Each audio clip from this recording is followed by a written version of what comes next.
यार मैं कहाँ पे हूँ? सांस लेने में दुश्वारी हो रही है।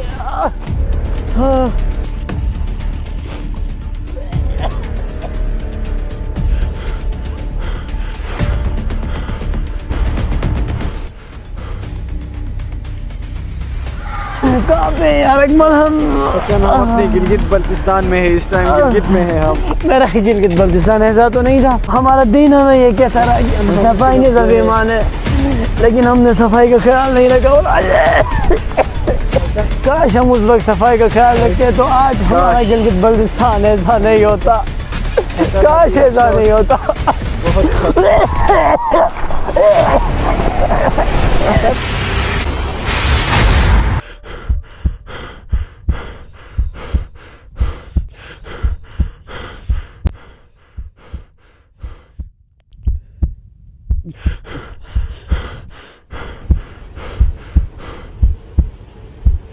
शुक्र या अल्लाह, ये कोई ख्वाब था, लेकिन ऐसा सच में हो सकता है। नहीं, मैं ऐसा होने नहीं दूंगा।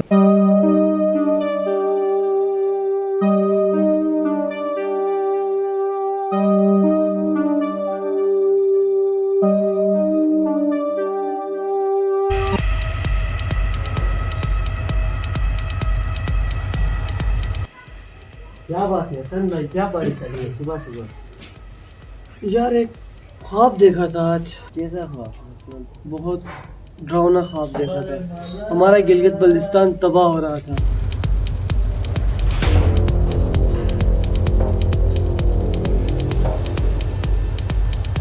ये तो सच नहीं है ना, ख्वाब ये है। ख्वाब है, लेकिन मुमकिन है कि ऐसा हो सकता है। तो चलिए कोई अपने टीचर से बात करते हैं।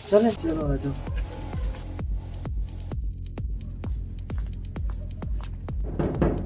यस।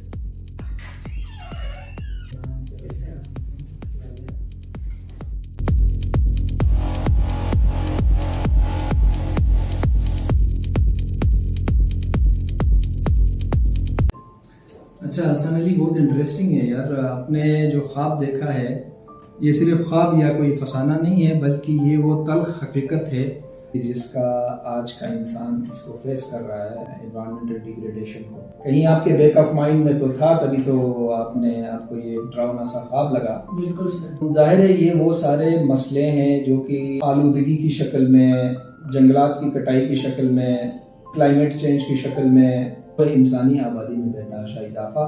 सबसे पहले जो बहुत बड़े मसले की तरफ अगर हम निशानदेही करें तो वो है क्लाइमेट चेंज। दुनिया का हर इंसान इस खतरे के निशाने पे है। जितनी भी दुनिया में इंडस्ट्रियलाइजेशन हुई है, जितने गाड़ियां चलती हैं, जितना फॉसिल फ्यूल इस्तेमाल होता है, जितनी रेफ्रिजरेशन होती है, जितने दरख्त कटते हैं, जितने चरागाह तबाह होते हैं, और ये सारी इन एक्टिविटीज़ की वजह से जहरीली गैसें फ़ज़ा में जाती हैं और वो फ़ज़ा में एक लेयर की सूरत इख्तियार करती हैं। और इस इफेक्ट को, एक वार्मिंग इफेक्ट जो क्रिएट हुई है, इसको हम ग्रीन हाउस इफेक्ट कहते हैं। और इस ग्रीन हाउस इफेक्ट या वार्मिंग इफेक्ट की वजह से पूरी दुनिया का दर्जा हरारत बढ़ गया हुआ है और उसके बहुत सारे मसले दरपेश हैं।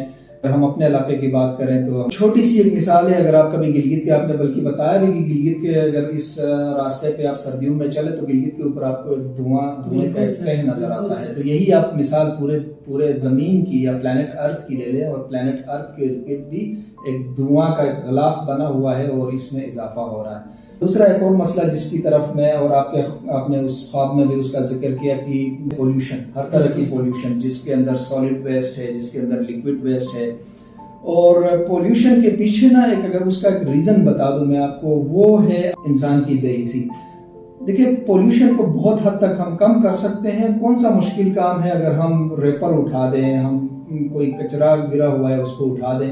सफाई तो हम नहीं सिर्फ ईमान है, हम तो मुसलमान हैं। बिल्कुल सर। तो लेकिन मजाल है कि हम में से कोई रास्ते से कोई कचरा उठा के कहीं पे डाल दे। इसकी सबसे बड़ी वजह मैं यही बता दूं, मैं लैक ऑफ अवेयरनेस भी नहीं कहूंगा, मैं बेहिसी कहूंगा कि जी अगर एक गाड़ी से अच्छा खासा पढ़े लिखे लोग भी शीशा नीचे करें और शापर उठा के नीचे फेंक देते हैं, और हम अक्सर देख लेते हैं। बिल्कुल। तो ये हमारे जो बेहिस रवैये हैं उसका नतीजा है। सर अभी मुझे आप सजेशंस क्या देते हैं सर, जिनके ऊपर मैं फोकस करूं कि मैं इस चीज से बच सकूं सर? अच्छा, ये बहुत सिंपल है। देखें, सुबह आप उठ के इरादा करें ना कि आज शाम तक आपने खुद ही कोई वेस्ट जनरेट नहीं करना होगा। अगर एक वेस्ट है, अगर आप एक रैपर भी उठा के डस्टबिन में डालते हैं तो वो आपकी कंट्रीब्यूशन हो जाती है। अपने मोहल्ले में जो 2-3 घर हैं, अपने मोहल्ले से इस चीज का आगाज करें। सेम टाइम ज़ाहिर है आप यहाँ के स्टूडेंट हो कैंपस पे, तो यहाँ हमारी यूनिवर्सिटी में ग्रीन यूथ मूवमेंट है। तो इनकी जो या आपकी कोशिशें या इनकी कोशिशों से बहुत बड़ा एकदम से तब्दीली नहीं आती है, लेकिन देखा देखी ना लोग, दूसरे लोग भी उसको अडॉप्ट करते हैं, एक मोटिवेशन का सिलसिला शुरू हो जाता है। तो यहाँ अगर हसन अली अपने मोहल्ले से स्टार्ट करे और फिर कैंपस पे अपने यार दोस्तों को साथ मिला के करें, तो इसका बहुत बड़ा ग्रेजुअली इसका इम्पैक्ट हो सकता है। सर आपका बहुत शुक्रिया, आपने अपना वक्त दिया sir. Very good luck. Thank you. कैसा रहा? बहुत अच्छा ना। तो आज ही जाते हैं मोहल्ले के कुछ लड़कों को इकट्ठा करते हैं, मोहल्ले से शुरू करते हैं, ताकि इंशाल्लाह हमारा माहौल जो है ना साफ़ सुथरा रहे। आलूदगी तो बढ़ती जा रही है, लेकिन इंशाल्लाह हम इसे और मज़ीद बढ़ने नहीं देते हैं। चलो भाई काम शुरू करते हैं।